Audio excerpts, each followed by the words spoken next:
Just making sure my stream is working. Yeah. Not a pro who's watching myself.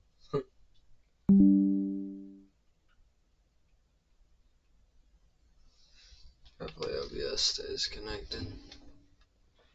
Alright, we're gonna start off with this like one game because never really played it, and I've seen other people play it and it looks pretty fun, so that's what we're gonna do.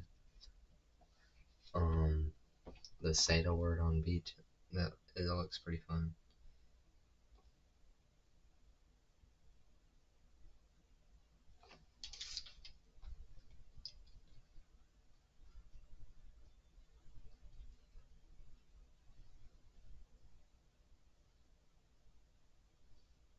Alright.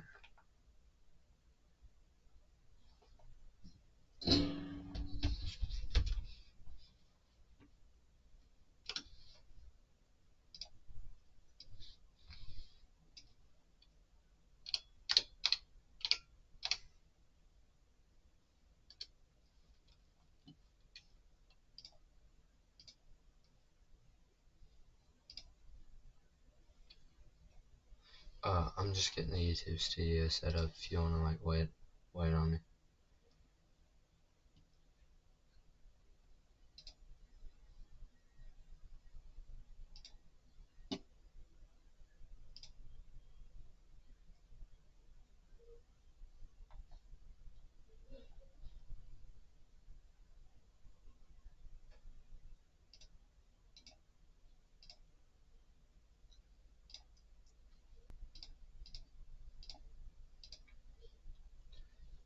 Yeah, bro, it's taking a second, that's my bad.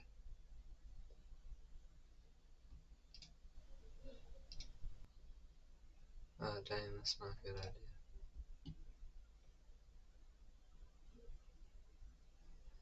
I don't know, who cares anyway about the freaking analytics. Let's go.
That was difficult.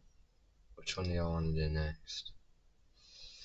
I think like another one by this same person would be pretty good.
I wasn't ready on that one. My bad.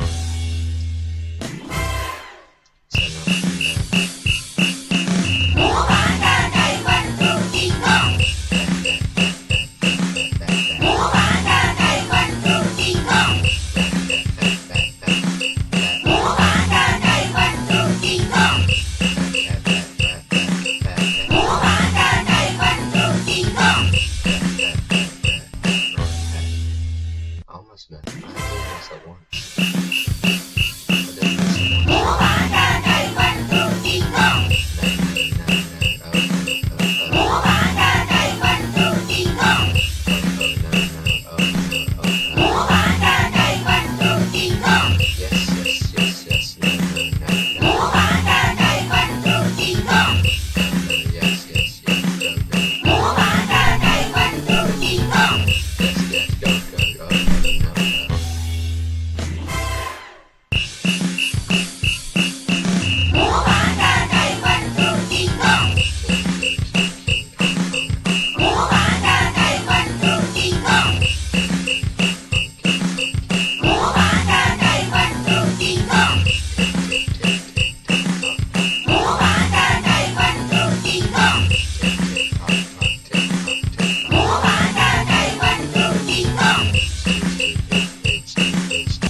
Okay.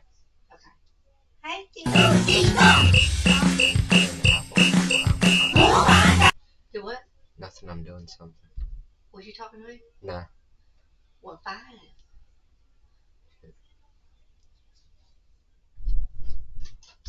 Sorry guys, it's alright. I was just saying she had to take a shower. I don't know why I need to know. I don't know why I need to know. Hold on. I'm gonna start back up now.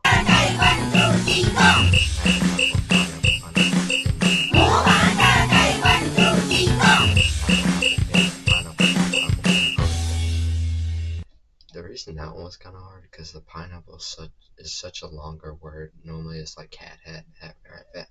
It's like 3 or 4 little words. That was pretty hard.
This can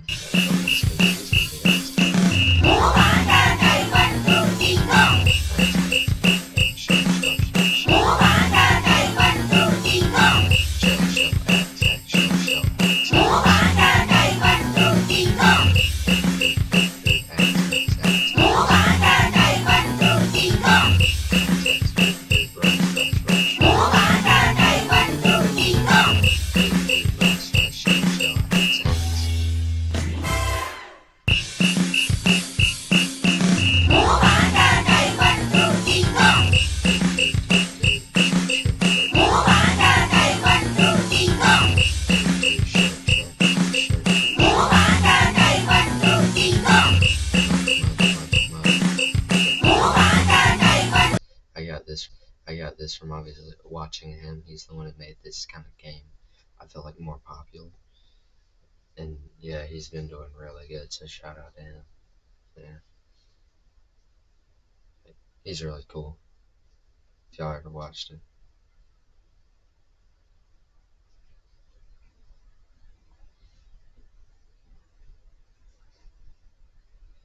Like,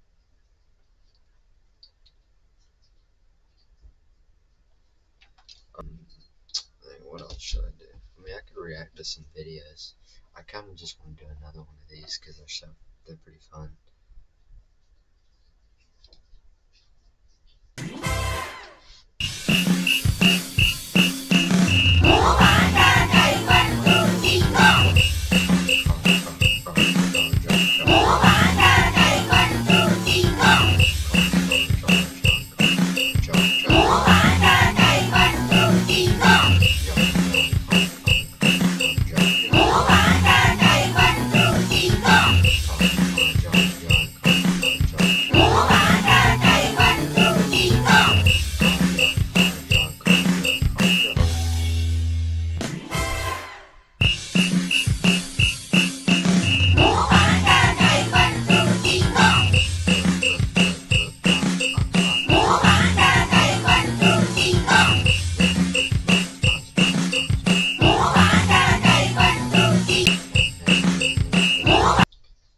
Done this one though.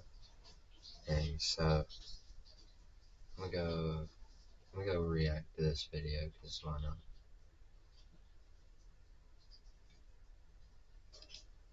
So I'm gonna react to this one. It's every major U.S. war crime. Airstrike.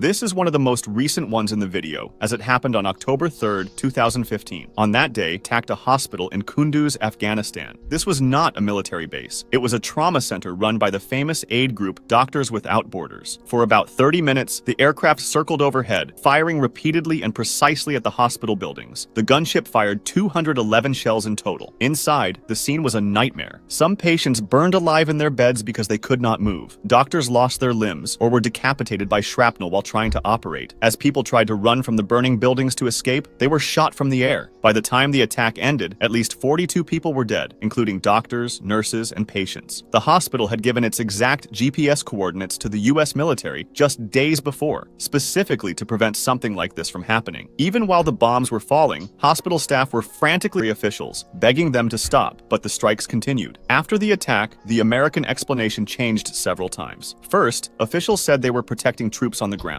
Then, they claimed the Afghan army had asked for the strike. Finally, the U.S. commander admitted it was a specific decision made by American forces, but called it a tragic mistake caused by human error and broken equipment. Some officials tried to claim that Taliban fighters were hiding in the hospital, using civilians as human shields. Doctors Without Borders flatly denied this, explaining that they had a strict no-weapons policy and that the doctors and patients, not soldiers. In the end, President Obama apologized, and the military punished 16 people with administrative discipline, but no one was ever charged with a crime. The Pentagon concluded that because it was an accident, it was not a war crime. The doctors and the United Nations called for and their parents. Their two younger brothers were away at school that day. These soldiers had been watching Abir from their nearby checkpoint for some time. They often saw her doing chores in the garden, and some had harassed her before, staring at her or making gestures that scared her family. Her mother had even planned to have Abir sleep at a relative's house to keep her safe. One soldier, Stephen Dale Green, had even touched Abir's face during a house search, which was planned. They separated the family into into different rooms. One of them grabbed the little sister who was outside, while another one shot and killed the parents and the sister. The mother struggled, and her arms were broken. Then, 2 soldiers took turns doing what they had planned to Abir. The soldier who shot the family came in after... Ain't no freaking way there are people who actually, like, just do this. Like, I get that's not how it works. And to do this, that's not how it works. And to do this, let me guess, she wasn't even a fully grown woman. I understand it's a work. They better have gotten like life for this. And the dude who's even stayed back should still at least get a few years because he knew it was gonna happen and did nothing. Like to take it to this extreme is insane. It's like some North Korea junk, right? Killing the others, said he had just killed them all and called it awesome. He then did the same thing as the other 2 soldiers to Abir and then killed her. To cover it up, they poured petrol on her body and set fire to the lower part. The fire... They put gasoline on her body and burned her alive after raping her, killing her family. That's some isekai death right there, like, bro. That's like some Subaru stuff right there. Like what? Ain't no that's like some movie junk. Spread, and they burned their bloody clothes too, throwing the murder weapon into a canal. Afterwards, they went back and ate chicken wings to celebrate. Neighbors saw the smoke and rushed over, seeing the poor girl's body. They told Abir's uncle, who put out some flames to get inside, and saw the terrible scene. The surviving brothers, 9-year-old Ahmed and 11-year-old Muhammad, came home from school to find their house burning and their family gone. They were left orphans, raised by their uncle. The soldiers tried to blame Sunni insurgents at first, and for a while, no one investigated deeply, but the crime led to revenge attacks. Militant groups claimed they kidnapped and killed American soldiers from the same unit to avenge Abir, releasing videos of the bodies. Bruh, they better have killed the people actually, no. They better have killed them and sent them to prison, because prison is arguably, like, even worse, because, like, anybody that ever, like, you know prison's worth, because then you just gotta live out your days being absolutely bored to death, nothing to do, just sitting there all day. And in places like that, they also might require you to work too, like free work. Like, bro, at least they got some money back, but I bet they didn't even get the actual soldiers who did it. They just did it to some random people. And really, getting them back ain't gonna do nothing. You just send them to prison. What? The truth came out months later when another soldier in the unit, Justin Watt, heard about it from others and decided to report it, even though he feared his comrades might hurt him for speaking up. Investigations started, and the soldiers were... Got something, 27 months was it? Like 2 years and 3 months. The scene. He was supposed to be in charge of the scene. He was supposed to be in charge of keeping order. Instead, when he saw the crowd, he demanded they leave immediately. When the people didn't move fast enough, the colonel ordered his own soldiers to fire into the crowd of unarmed families, but the soldiers refused to shoot, as they saw that these were just civilians. Furious, Colonel McCaffrey pulled out his own handgun and started shooting people himself. He killed at least 8 innocent people, including an 11-year-old girl. Just for no reason. Bro just woke up on the side of the bed. You just woke up just feeling that mad. The most shocking part is that the colonel got away with it. He was never punished and lived for another... That's even worse, because he killed like 8 people. Nothing? They couldn't even give him like 10 years or something?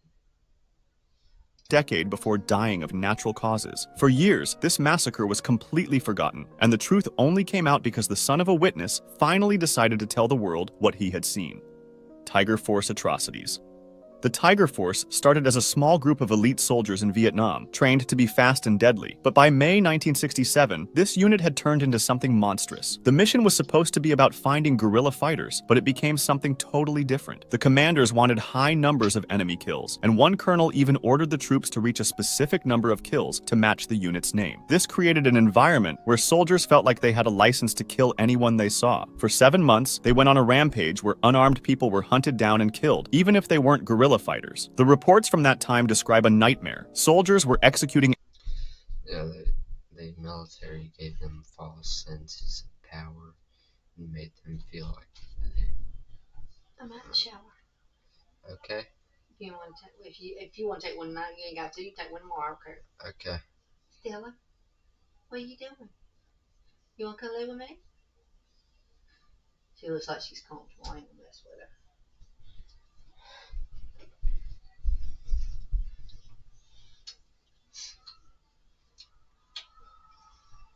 You look like you in for the night.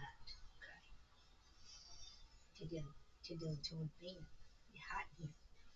No, thank you. She said I gotta stay cool. No, thank you.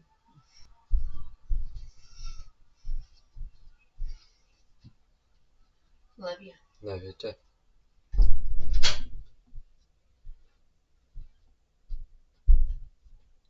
Sorry, chat. So what were you? Yeah. What I was saying, yeah, the military gave them false sense of power, thinking they could do anything. And instead of doing what they were assigned to do, going after enemy soldiers, they start going after random people. They didn't do nothing like farmers, just merchants, like people that were just doing their job. That's crazy. Elderly people and women in the rice Elderly people too. fields as they begged for their lives. They threw grenades into underground shelters where families were hiding, turning those bunkers into mass graves. Prisoners were tortured and executed routinely. Some soldiers began cutting off the ears of the dead and wearing them on necklaces as trophies. Bruh. Nah, they're not real. Like, bro, these people, they thought they were, bro, thought they were freaking on some Rambo stuff. Two friends from Arizona, Sammy Barra and Ken Green, became the symbols of all of this. After Green was ending, and the government wanted to move on. Likely afraid of a massive scandal, the files ending, and the government wanted to move on. Likely afraid of a massive scandal, the files were buried. It took decades for reporters to uncover the truth. They went back to Vietnam, found the old grave sites, and spoke to witnesses. Al Hamdaniya murder. On April 26th, Yeah, it came back. We're good. We're back in business. It opens, he lives. If not, he's dead by morning. 24 hours ago, this 18-year-old math prodigy stood on stage accepting another silver medal for North Korea. Now he's a fugitive. But here's what makes this insane. He's not running from prison. He's running from recruitment. North Korea wanted him for their top hackers unit, hacking banks, stealing billions, building missiles. A lifetime in a bunker doing the regime's darkest work. Then the door opens. Wait, is that how North Korea makes their money? Just like hacking banks? Like, do they not have like any form of like income? Because I know they don't. I know Kim Jong-un gets stuff imported, like gets stuff from other places, but the other citizens don't. So I'm wondering, how do they make money? Because they don't send anything out of their country. The only thing that goes in there is stuff for Kim Jong-un. So I was wondering how they make money and all. They just steal other people's. And they gotta have some other way. I'm from North Korea, I want to defect, he whispers. They pull him inside and he thinks it is safe, but he's on Chinese soil, and China sends defectors back. How did Oh yeah, he's on China. I don't see how he would escape, because China will just send you back, because they're like allied with North Korea, I think. a math genius end up here? And will he manage to arrive safely in South Korea? 1998. Ri Jong-yeol is born under Kim Jong-il's portrait gaze in a city north of Pyongyang. At age 7, while classmates struggle with addition, Ri has consumed his entire elementary math curriculum. Teachers watch him compute like machinery. In North Korea, exception isn't celebrated, it's weaponized. Ri's brilliance earns him admission to Pyongyang's elite school for gifted youth. A pipeline disguised as an academy. Every class is monitored, every friendship is recorded, and every thought assessed for loyalty. Good students become great assets. The best students become state property. By 15, Rhee dominates local competitions. By 16, he's on the national team for the International Mathematical Olympiad. You think in North Korean schools, do they still have like clubs and sports and stuff? Or do you think he wouldn't do sports or nothing like that? Could be seen as other, like more Western culture, like, or not Western culture, like other countries' culture? Because no sport really, like, like literally anywhere else, like American football, European, like soccer and stuff, basketball. They were saying the U.S. thing. Yeah, I know. I seen a video today. It was on Joe Bart's channel. Kim Jong-un really likes basketball, but do you think like at schools and stuff that they let them play it or not? I'd probably think not. I think they literally just go to school, do whatever work they have, go home, then probably like work in the fields or something, or like maybe the people who live in Pyongyang don't work in the fields, but like 90% of the country just does farming, I think, and just like in poverty. Only the people in Pyongyang are. 4 consecutive years abroad: Thailand, South Africa, Colombia, and Hong Kong. 4 silver medals. 2013, 2014. But like, I didn't know any North Korean had like international stuff other than the Olympics. But like, do you think when they go to these places, the students are just under constant watch and surveillance by North Korean like soldiers? Because I don't think they would want to let them go anywhere and like go to any restaurants, any places of like entertainment or any like shopping center. I don't think they would let them go anywhere.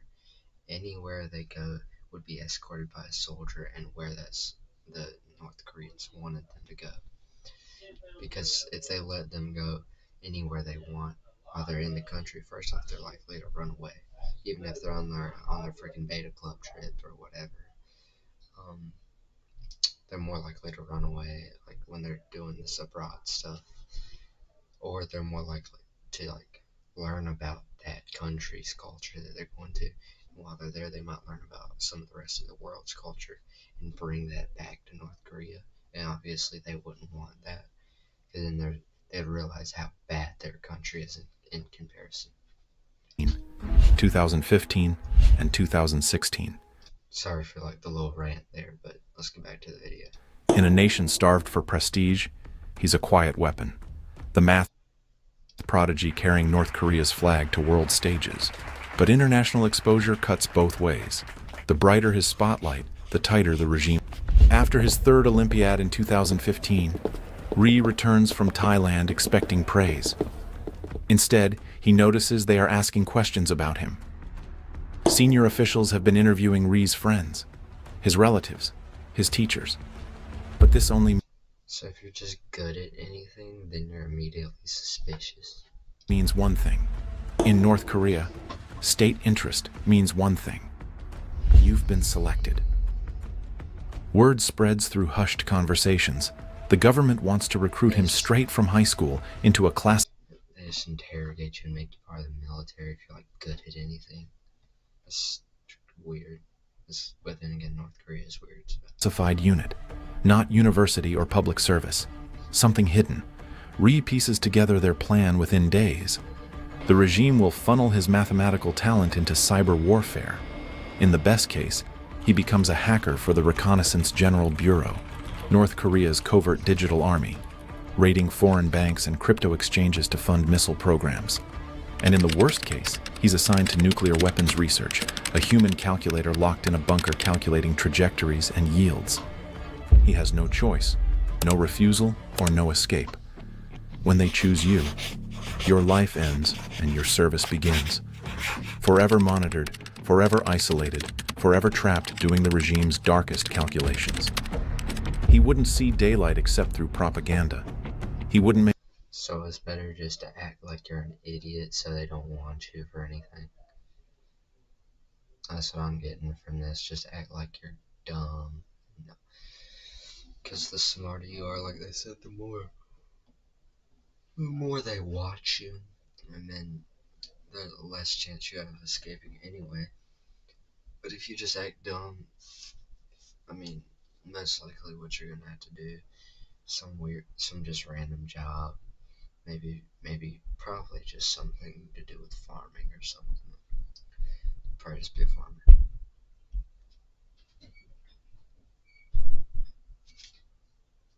I'm gonna fix my hair. Ew.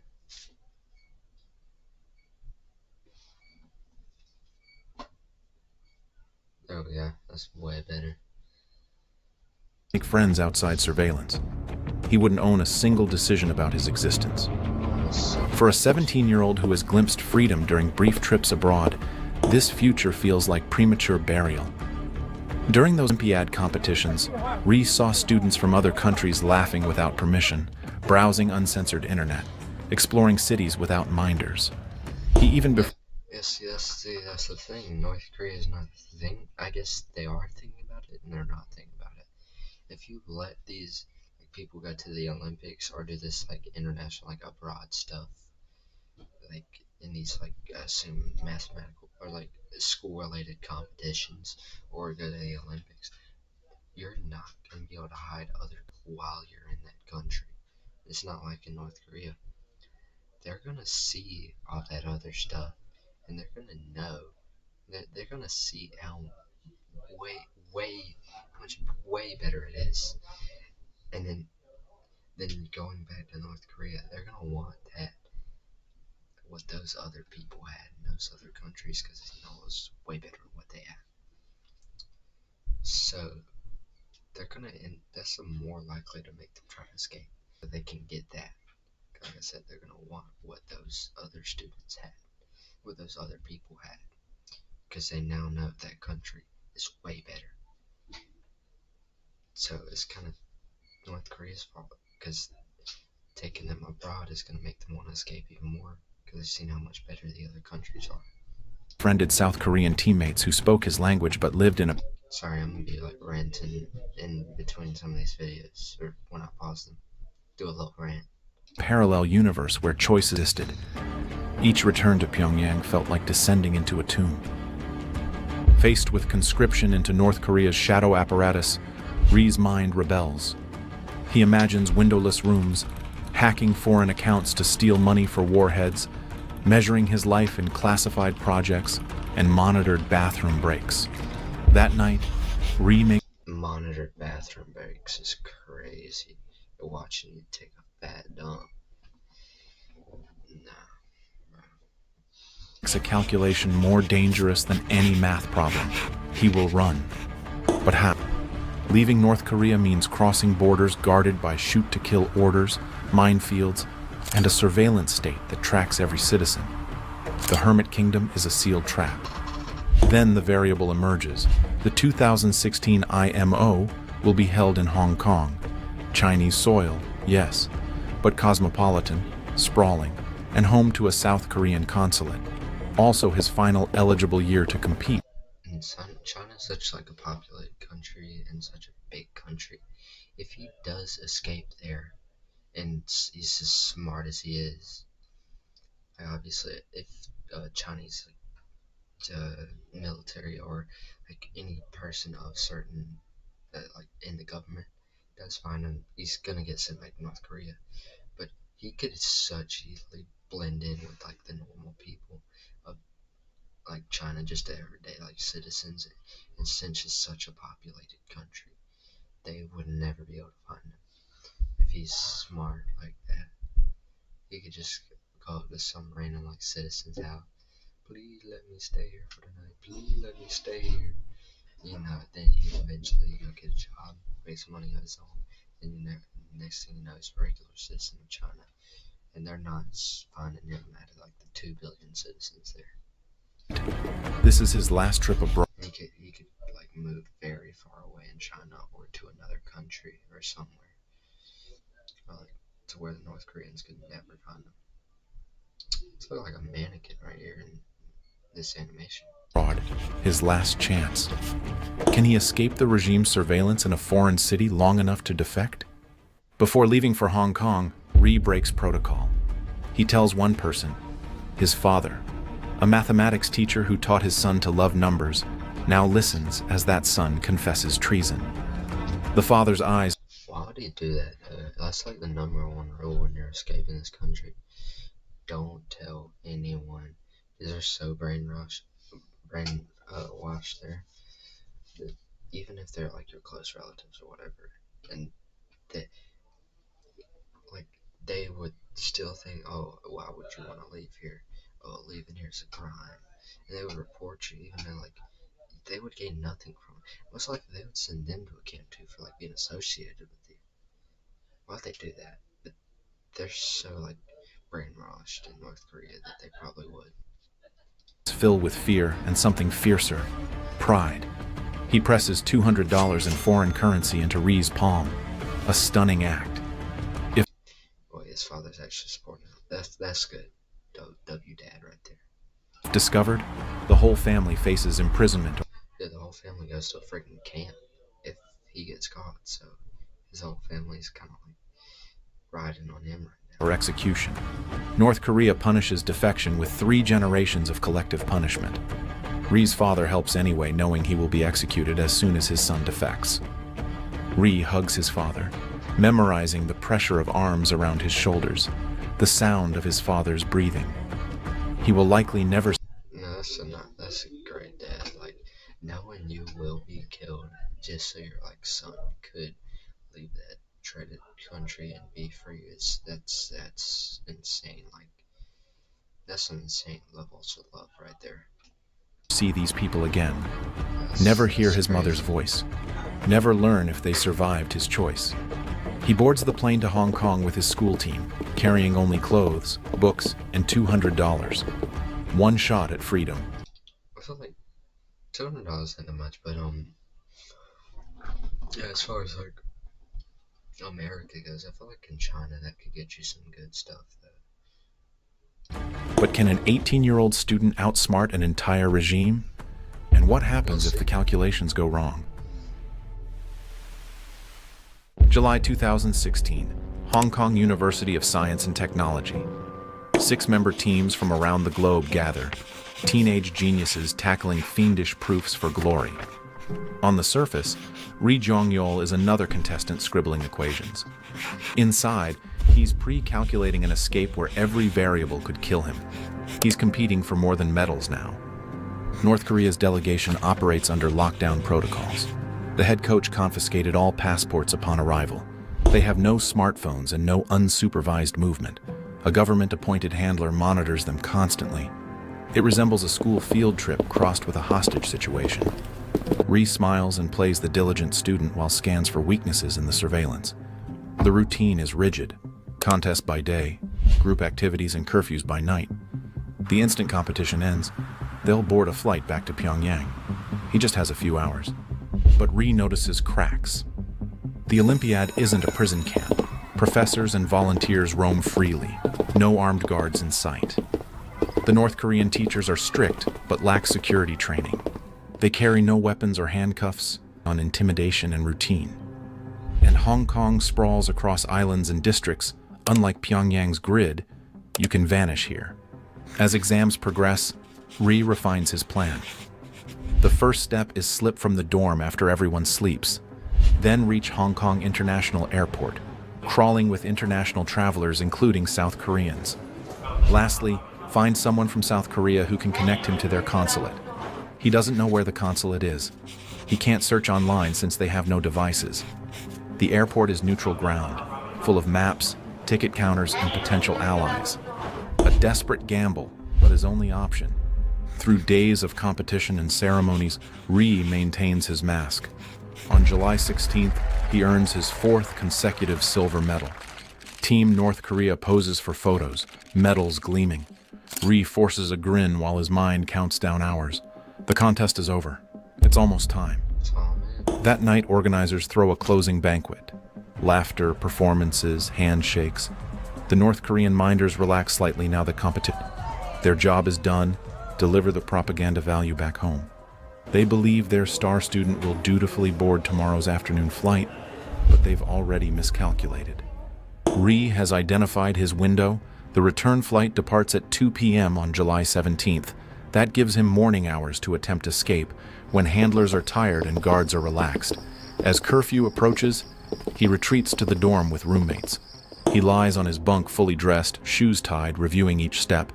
He's hidden his medal and certificate in his bag, proof of identity if needed to convince South Korean officials. The $200 sits in his sock. He has no passport or ID. Just $200 against a nuclear regime's reach. It doesn't add up to much. But it's something. Around 2 a.m., silence falls. Ri slides from bed, pulse hammering so loud he fears it will wake others. He inches the door open. The hallway is empty, with no guards or cameras, just dim exit signs, pads down the corridor controlling each footstep. At the lobby, a security guard dozes at the desk. Ri slips past, holding his breath.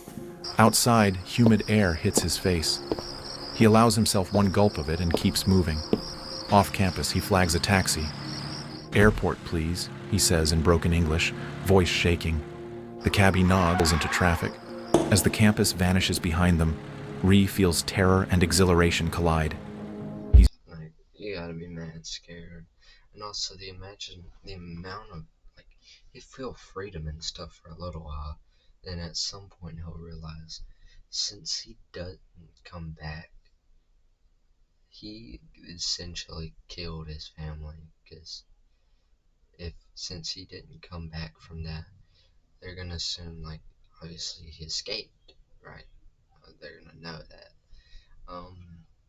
And then they're just gonna kill his whole family and any other people in his family they don't kill get sent to camps. Like they don't get killed, they're gonna get sent to camps. And what did it say, like the next 3 generations? Well, that sucks, man. He's done it. He's alone in Hong Kong with no papers, no handler, no way back. The sun will rise in 2 hours. His absence will be discovered. Right now, nobody knows he's gone. That's his only advantage, but it won't last. He glances at headlights behind the taxi. Is anyone following? For the first time in his life, he's unchained and utterly alone. What will he find at the airport, and will it be help or a trap? Imagine just a guard waiting at the airport holding a freaking baton. Well. 4 a.m. Hong Kong Internet. But if he met with South Korea, he's essentially just completely escaped. He's good then. He's chilling like a villain. National Airport. He's chilling Fluorescent like light a villain. bathes a departures hall, bustling despite the hour. Ri Jong-yul steps from the tavern of travelers, announcements, digital screens listing cities across the globe. He's never witnessed anything like this. Here, he's just a skinny teenager with a backpack. Nobody knows he's a fugitive. But paralysis is a luxury he can't afford. His plan hinges on finding a South Korean. He spots the Korean Air logo above a check-in counter and What time is it, guys? 8:21. approaches. I'm finished. The staff Yeah. supervisor looks I up, gotta take my phone. puzzled by a young Asian kid with knit dawn. Ri gathers courage, speaks quietly in Korean. "I need to go to South Korea. Can you help me?" The woman blinks. He shakes his head before she can respond. "I'm from North Korea." Her eyes widen. Within 3 minutes, a station manager is called. Why do you tell her that? Like, just say, "Oh, I would like to book a flight to South Korea." Hand her the freaking cash, yeah. You had 2 options. You had a few options there. Either be just like live in China, like, cause eventually they'll just go back to North Korea anyway, and you're chilling. All right. You go to South Korea flight. You essentially have no money. That you could probably get a job there and make some wine. Or you could be a hobo, because being a hobo in South Korea would be better than being a citizen in North Korea. So the 2 options there. Live in South Korea. Why would he tell her I'm from North Korea? she's more likely to like just or like freaking arrest you on the spot there because you're in China. They usher Ree aside, trying to stay discreet. He explains everything: math contest, midnight escape, the fear chasing him. Imagine they just bring a guard out from the other room. The manager's jaw drops. It's not every shift a North Korean teen requests asylum at your counter. At least it should probably still help him though. At least he brought a little bit of excitement into our 9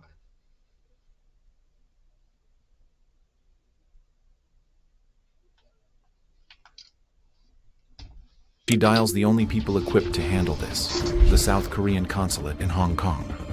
At the consulate, the early morning call stuns diplomats awake.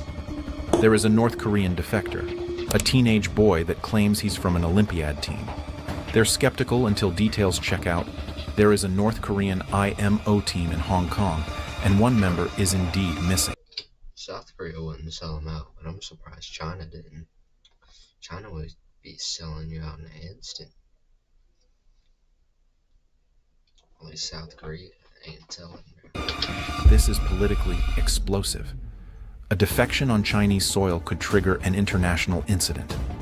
Over the phone, they urge Ree to reach the consulate building independently. International protocol forbids them from sending a vehicle or escort, since that might violate Hong Kong law, provoke China, or give North Korea grounds to claim kidnapping. He has to get there alone without getting caught. The Korean air manager scribbles an address: South Korean Consulate, Far East Finance Center, 6 Harcourt Road, across town in Hong Kong's Central Business District. Ree thanks her. This stranger has handed him exactly what he needs: coordinates. Outside, he hails another taxi. This is the final leg. As the cab winds through Hong Kong's waking streets, Ree constantly checks the rear window. By now, his handlers have discovered he's missing. Panic is spreading through the North Korean delegation. He pictures them frantically contacting airport security, Chinese authorities, reporting a kidnapped student. He knows if North Korean or Chinese agents find him first, it's over. Hong Kong police could detain and deport him to Pyongyang, a fate many defectors suffer, often a death sentence. He also knows the regime's reach is long and lethal. They've assassinated their own people abroad for less. The taxi driver has no idea about the drama in his back seat. Just after sunrise, the cab stops at a glass skyscraper, Far East Finance Center. Ree jumps out, stares at the building with multiple... Bro, you better start speed walking or something. Why you just standing there, boy? We got a whole country after him. Bro, why'd you get in the building? offices. The South Korean consulate tucked somewhere inside. It has no flag, nothing obvious, and the doubt grips him. What if he has the wrong location? Inside the lobby, commuters trickle in for work. He scans the directory. There, in small print, Consulate General of the Republic of Korea, 5th floor. He heads for But they somehow still find him in here, that's crazy. elevators. It's crazy. A security guard eyes him Which obviously we know he don't, because it said he escaped. So lazily, but doesn't stop him. Just a kid with a backpack. Elevator doors close, goes to the 5th floor and exits, while he sees frosted glass doors and a brass plaque. South Korean Consulate General. 2 local security personnel stand at the entrance. Ree's stomach lurches. This is it. He steps forward, but the guards block him. Visiting hours haven't started. Ree blurts out urgently in Korean, "I'm a North Korean student. I need asylum." For 1 second, the guards freeze. Then one beckons him inside. They rush him through a metal detector into a waiting area behind secure doors. South Korean consular officers appear, astonished. One diplomat asks gently in Korean, "You came alone? Are you okay?" Ree nods, okay. finally feeling the full weight of what he's done. I defect. His probably his fear is through the roof, bro. His anxiety gotta be through the roof. Dude, probably almost passing out from the fear, you know. I can't go back, he says, voice cracking and close to crying. The staff exchange looks of disbelief. They offer water. As he gulps it down, reality sinks. Imagine they offered him a soda and you know, what's this? What's this sorcery? Alright, bro. No, he's probably too. He's smart. He knows better, right? Well, he's been abroad on those Olympiad things, so he probably knows what a soda is at least. In. He made it. He's physically on South Korean territory by diplomatic law. North Korea can't touch him here. For the first time in his life, Ri Jong-yeol breathes free air. But as relief washes through him, new tension creeps in. This tiny consulate office may be safe temporarily, but it's not a teleportation device. He's still in Hong Kong, Chinese soil, and North Korea will pressure China to return their precious prodigy. He's crossed one threshold, but a geopolitical standoff over a teenager has just begun. What will China do with him, and how long can he survive? Yeah, all these like North Korean stories like a movie, bro, because it's just ridiculous over there. So they're literally asking people to escape at this point because of how bad their living conditions are. I've trapped between three governments. Within hours, news reaches the highest levels in Hong Kong and Beijing. A North Korean national has declared asylum on Chinese territory, a diplomatic hot potato. Hong Kong police, under Beijing's guidance, station plainclothes officers at every entrance of the Far East Finance Center. They don't storm the consulate, that would violate international law, but they ensure no one unauthorized enters or exits. South Korean diplomats Oh boy, he might be cooked. inside tighten security. Everyone passing through their doors now faces vetting, bag searches, and ID checks. They're determined to prevent North Korean agents from attempting something desperate, so the consulate enters lockdown. Ri is the reason. He's given a small room, more storage area than bedroom, windowless and Spartan. On paper, he's free. In practice, he's stuck. He can't leave the consulate. Step outside and he's fair game for Hong Kong authorities. Beijing hasn't decided what to do. Days become weeks as negotiations play out behind closed doors between South Korea, China, and indirectly North Korea. China faces a dilemma. Historically, China deports most North Korean defectors it catches, calling them illegal immigrants to maintain relations with Pyongyang. Sending back a high-profile math prodigy would be a public relations nightmare, essentially delivering a youth to forced cybercrime or gulags. But letting him reach Seoul It's a gulag, bro. What is this, Call of Duty? What are we talking about? could enrage Kim Jong-un's regime, straining China's ties with its volatile neighbor. Dangerous diplomatic chess. Ri has no control over any of it. He's a teenager pacing in a room like a caged animal. He falls into routines to stay sane. Consulate staff bring Korean meals. For the first month, he's quiet, guarded. Trauma and fear hang over him. He worries constantly Bro doesn't sleep, eat, and pee, bro. They use the bathroom, my bad. about his family back home. Officers avoid pressing him about his parents. They know it's raw, and any news could devastate. In private moments, Ri's thoughts Remember that one room still better than North Korea, though. spiral. Has his father been arrested? Were his relatives punished? North Korea practices guilt by association. Entire families sent to prison camps when one person defects. That guilt gnaws at him through long nights. He distracts himself with video games.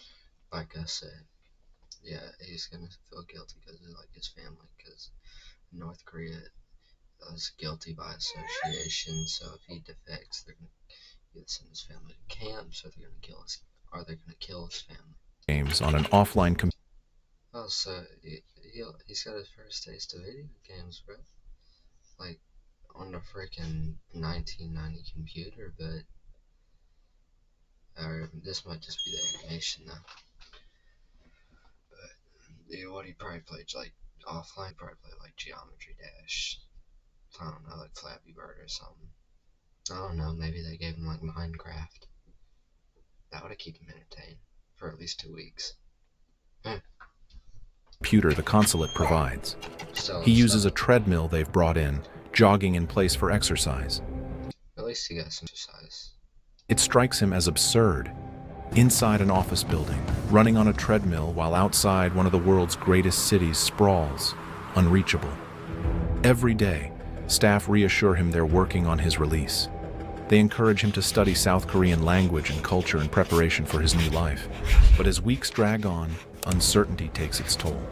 Outside, North Korea is furious. Pyongyang vehemently denies any defection, likely spinning propaganda about their student being abducted by enemies. They pressure Beijing behind closed doors. Send our boy back. South Korea works every diplomatic back channel to extract Ri safely. A tense standoff that's Does he just have so much aura or what? stays mostly quiet. Still, Breaking news. whispers circulate among Hong Kong media. A North Korean defector holed up in the city. The consulate and Beijing both want to avoid a media circus. Each morning, Ri wakes not knowing if this will be the day China decides to grant him passage or force him out, a nerve-wracking limbo. Hong Kong police maintain their quiet watch outside. He's under siege, even if politely. Every phone ring spikes his pulse.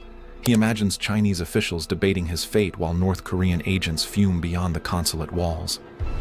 By late September, roughly 70 days after he entered, Ri receives news. Beijing has agreed to let him go to South Korea. The diplomatic wrangling paid off. China's Just on the plane, just sees Kim Jong-un turn around in the chair, hitting his butts. Well, no. relations with North Korea have soured in 2016 because Kim's missile tests angered Beijing. In a calculated snub, China quietly gives the green light for Ri's departure. So North Korea basically just screwed themselves over. So Relief floods the consulate. They immediately prepare Ri's paperwork. Since he arrived with nothing, South Korea issues him a passport under a pseudonym for protection. Hong Kong immigration, cued by Beijing, grants him a temporary visa as if he were a South Korean tourist. These documents are his golden ticket out. One September morning, consulate staff hand Ri a plane ticket to Seoul and a fresh passport with his new name, Lee Jung-ho. He stares at it. In North Korea, he was state property. Now he has citizenship in a free country and the right to a new life.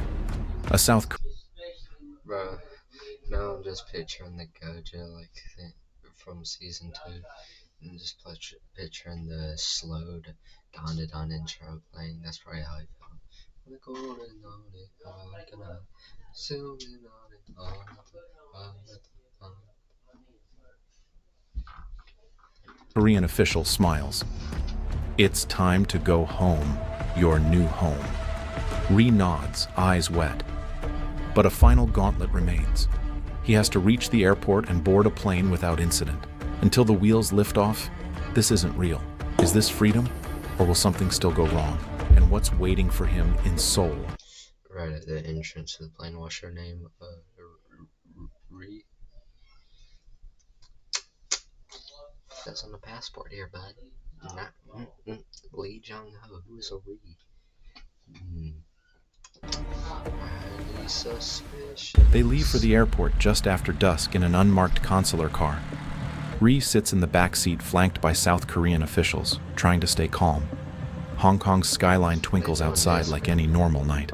For everyone else, it is. For Ri, it's the night he escapes Pyongyang's shadow forever. At the airport, Chinese plainclothes officers quietly accompany them at a distance, formal assurance of safe passage. A surreal reversal. The same airport where he begged for help 2 months ago now ushers him out under guard, protecting him from his own country. Still, Ri can't shake nerves. As he approaches immigration with his new passport, he's certain the officer will detect his true identity. But stamp.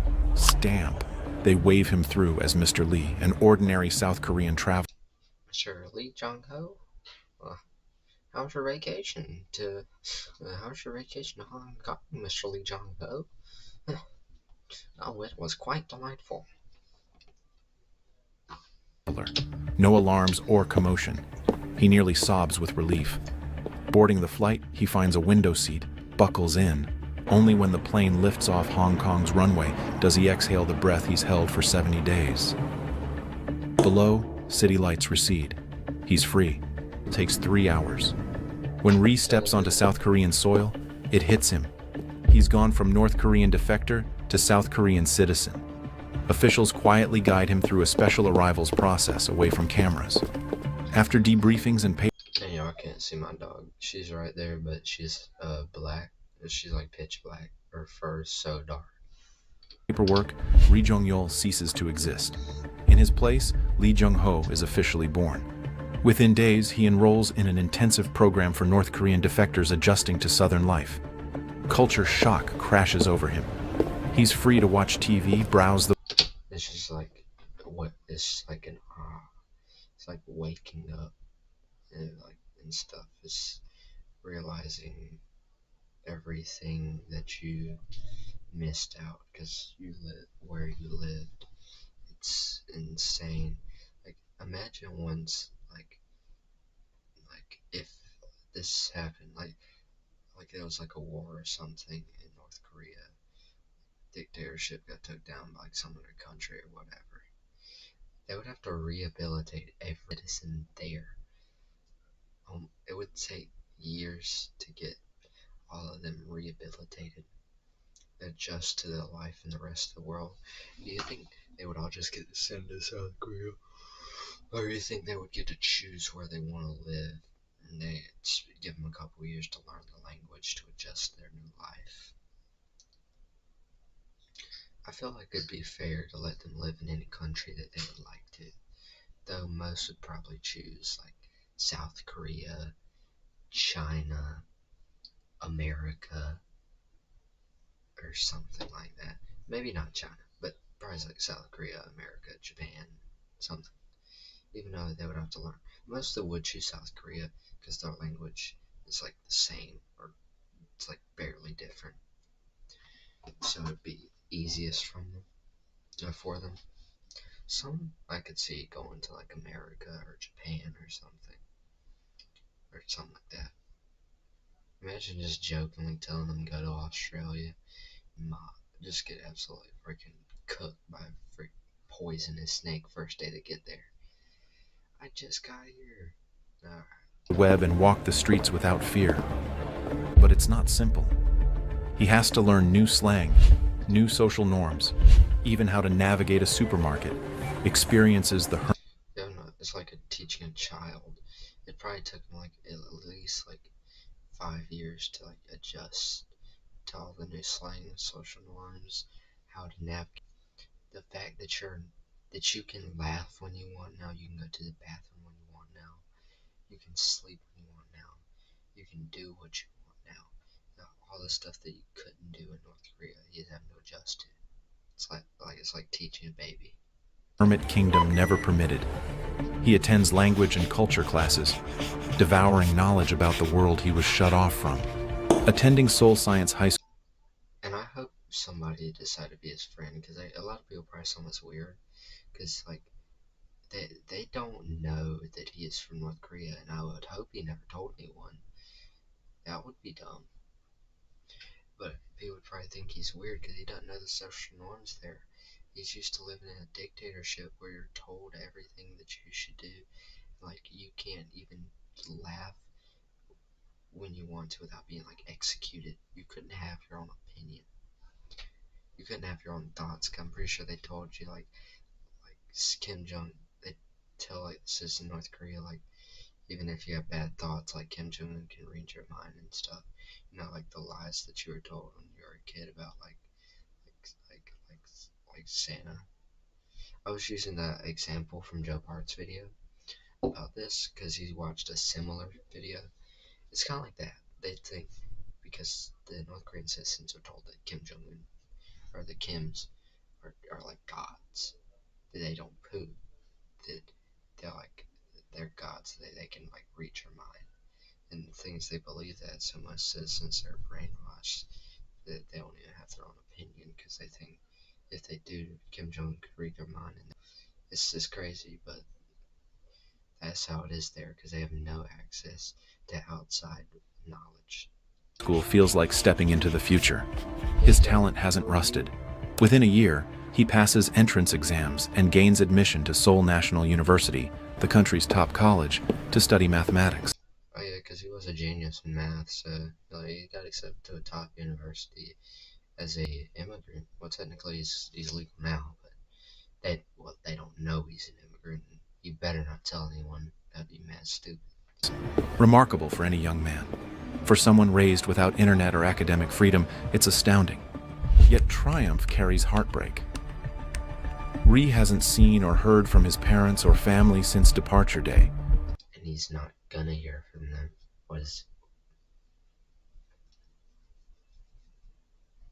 They're probably in a camp right now.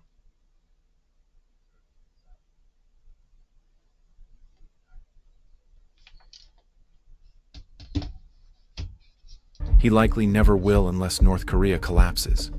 Yeah, like unless North Korea's dictatorship collapses and probably becomes like part of another country, most likely they'd probably just make it part of Korea. They probably won't even call it North and South Korea anymore, just Korea. That would make sense. He can't call home. That would endanger them further. All he can do is hope that because his defection stayed relatively quiet, his family avoided the worst repercussions. In public statements, he later downplays any help from his father, insisting he planned everything alone, almost certainly to protect. Oh, he's doing that like smart. So that was about to piss me off. I was about to say, your dad's the only reason that you had that money. But then again, they probably still realize that it's his family that helped him. Like North Korea, they're probably in a camp right now, or were, or whatever. But that's good that he's still trying to make it seem like he did it all himself and it wasn't his family. But then again, they said earlier, North Korea, you're guilty by association. Even if he was planned it all and did it all himself, they would still punish his family, even if they had nothing to do with it. They would still punish them. Protect his loved ones, to avoid confirming guilt by association. The personal cost of his freedom is permanent, painful separation from everyone he knew. He traded his past for a future. And what a future in Seoul. Professors recognize his genius. He talks of wanting to study in the United States, a place he once could only dream of. Each step he takes in daylight, walking across campus, sipping coffee at a cafe, chatting freely with friends, That's good he actually got friends, though. That's really nice. Hopefully he never tells them about North Korea. Just make up like some fake story about how like your child in South Korea, blah blah blah. You're always there. Just never talk with his friends about North Korea. Never. You can never talk about that. reminds him of the liberty he risked everything for. But hopefully he finds hobbies and stuff and finds friends with similar ones like we did. I'm glad he wasn't just completely isolated his whole life. Well, then again, he didn't go to those culture classes and stuff, and I'm sure his years at school, he found friends, and that's good. Because living his life alone would suck, even though he was free and he had all this stuff to do. Having life with no one to talk to, that wouldn't be as bad as North Korea, but that would still be, like, not fun. He probably never got, like, married or nothing, or, like, started dating, but at least he got friends. Well, you never know, he could start a whole family of his own, you never know. Because in this shot right here, he's still in college. Ree's defection sent shockwaves to Pyongyang. The regime was humiliated. One of its brightest Just in a room right there throwing pencils and papers.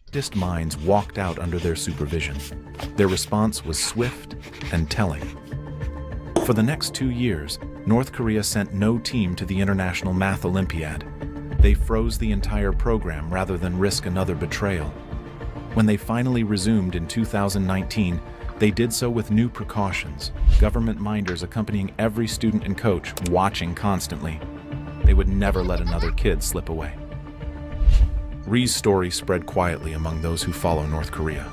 A rare Yeah, he escaped, but now they're tightening security so no one else will be able to escape in the same way. success tale of a defector thriving against odds. When Ree landed in Seoul and finally accessed an uncensored computer, one of his first acts was creating an email account and performing a Google search for North Korea. A young man forbidden from knowing the world through the internet, now freely typing his homeland's name into a search bar to learn truths his country had hidden. But Ree's story raises one. It learns all about how bad his country actually is in comparison. That's crazy, bro. That was a good video. So that was a good stream. I'll see y'all on the next one.